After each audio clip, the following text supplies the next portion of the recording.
大家好，我是彩虹，这是我吃过最香的烧饼了，不学后悔系列，做法简单，一看就会。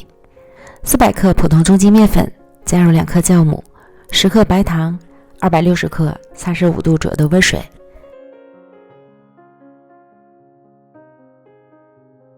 搅拌成絮状，再加入15克油，下手揉成面团。这个面团的含水量比较大，刚开始揉会很粘手，一到案板上多揉一会儿，面团就听话了。最后揉成光滑细腻的面团。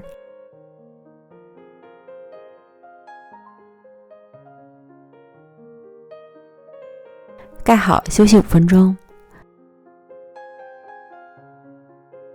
案板上多撒一些面粉防粘。将面团擀成方形的大面饼，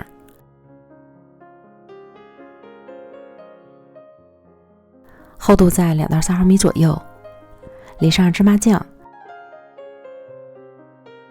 用刮板刮均匀，再均匀的撒一层红糖，熟的花生碎，再将面饼从上至下卷起来，边抻边卷，这样层次会更多。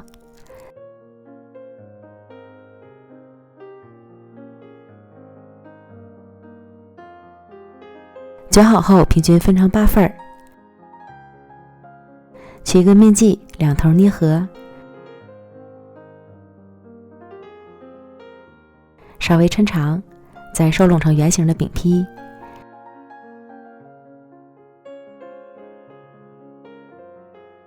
沾点水，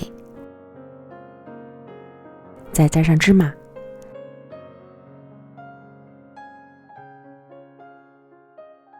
找个平盘压一下，这样一个生坯就做好了。将做好的生坯摆放到烤盘里，盖好保鲜膜，松弛10分钟。这饼是不需要发酵的，利用这个时间可以预热烤箱。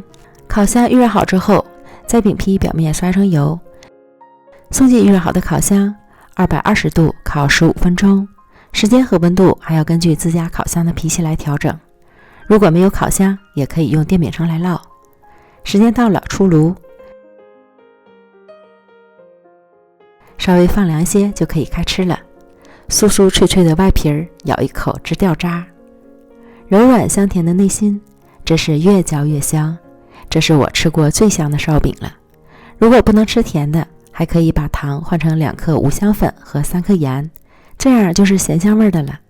如果看馋了，就赶快做起来吧，保证你吃完一次就会念念不忘。美食天天更新，咱们明天见，拜拜。